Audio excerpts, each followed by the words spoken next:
Hi everyone, this video will walk you through the directions for the Unit 4 reflective writing paragraph.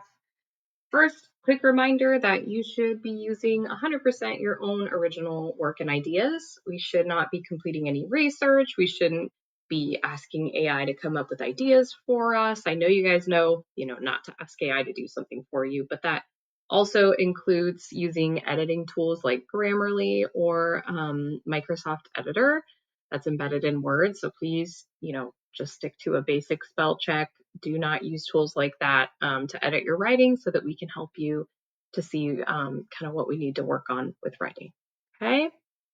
So this assignment is called a reflective writing paragraph. And basically the purpose of us doing a reflective writing piece is to get you guys ready for your integrated reading and writing task that often will ask you to sort of reflect and think about your own experiences, even though they're giving you, two nonfiction passages that you have to read. So that IRW test will be when you're in 8th grade.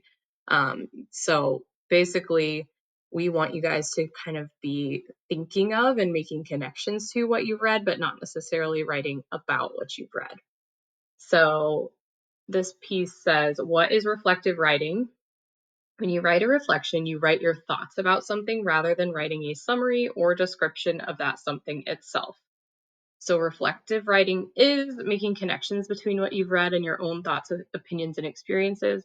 It is not explaining or summarizing what you've read. So in other words, even though this piece is going to be connected to Unit 4 or connected to the novel that you've read, Walk Two Moons or Hobbit, it is not necessarily about that piece, right? I'm not asking you to, summarize what you've read so far or summarize the passages that I'm giving you here, right? I'm asking you to think about these passages. I'm asking you to think about the prompt and then write your own thoughts, opinions, and experiences.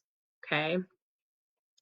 So here are the passages. It says in both Unit 4 novels so far, the main characters have encountered obstacles and difficulties over the course of their respective journeys. Think about the following excerpts from each novel that illustrate ways to overcome adversity, right? So both passages from both pieces, even if you didn't read Walk Two Moons or whatever, you can still read both of those and consider how these characters, kind of overcome, face, cope with difficulties as they encounter them in the book. In chapter 24, Phoebe shows Sal a message left by the lunatic that offers a strategy for coping with big feelings. You can't keep the birds of sadness from flying over your head, but you can keep them from nesting in your hair. So that kind of passage, that kind of message is something that Sal thinks about throughout the course of the story, and Phoebe, both as they encounter some big feelings about the people in their lives. In The Hobbit, says there are many moments over the course of Bilbo's journey when he longs for the safety and comfort of home, right? He keeps wondering when breakfast is. So relatable. In chapter 5, he feels like giving up. He did not go much further, but sat down on the cold floor and gave himself up to complete miserableness for a long while. He thought of himself frying bacon and eggs in his own kitchen at home, for he could feel inside that it was high time for some meal or other, but that only made him miserabler. He could not think what to do, nor could he think what had happened, or why he had been left behind, or why, if he had been left behind, the goblins had not caught him, or even why his head was so sore. Go back, he thought, no good at all. Go sideways, impossible. Go forward, only thing to do. On we go. So up he got and trotted along with his little sword held in front of him. This is the sword that he found after finding the ring. And one hand feeling the wall, and his heart all of a pitter-patter. Tolkien. Okay, so there's our passages. So we want to think about how these characters are coping, right, with these difficult situations that they're facing. And now here's our writing prompt. Okay, so this is what you are writing. Both Sal and Bilbo encountered many obstacles and challenges in Walk Two Moons and The Hobbit. Identify one way someone could overcome a difficult situation and explain how it could lead to a positive outcome. Support your response with specific examples from your own experiences. Okay, so we're not writing about Sal in overcoming a difficult situation. We're not writing about Bilbo overcoming a difficult situation, even though we're thinking about that, right? We are going to write our own thoughts, ideas, right? Opinions, experiences about overcoming a difficult situation, because it says support your response with specific examples from your own experiences. Okay. So you're going to write one paragraph responding to this prompt. That includes a clear topic sentence that establishes the main idea of your paragraph. So that first sentence should explain one way to overcome a difficult situation. Okay. I have down here at the very bottom, I have an example paragraph. So here's this topic sentence. One way to overcome a difficult situation is by learning from your mistakes. Okay, that's the main point of that whole paragraph. Next, we need to include specific examples from our own experiences to support the main idea.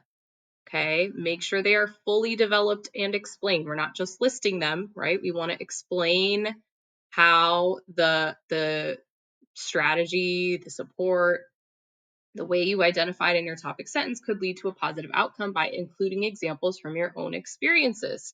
So down here at the bottom, right, we have some strategies, right?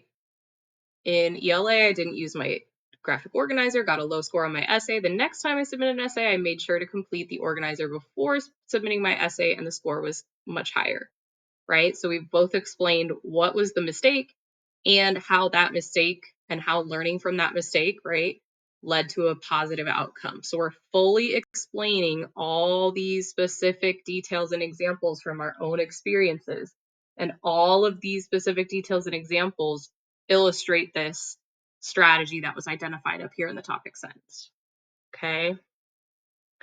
And then finally, we want a strong closing sentence that summarizes the key points of your paragraph. So you want to try to sum that up in a different way, different wording from the topic sentence, but they're very similar, right? Learning from your mistakes is one way to overcome a difficult situation, leading to positive results. So I'm just kind of summing up the main point of that paragraph again at the end.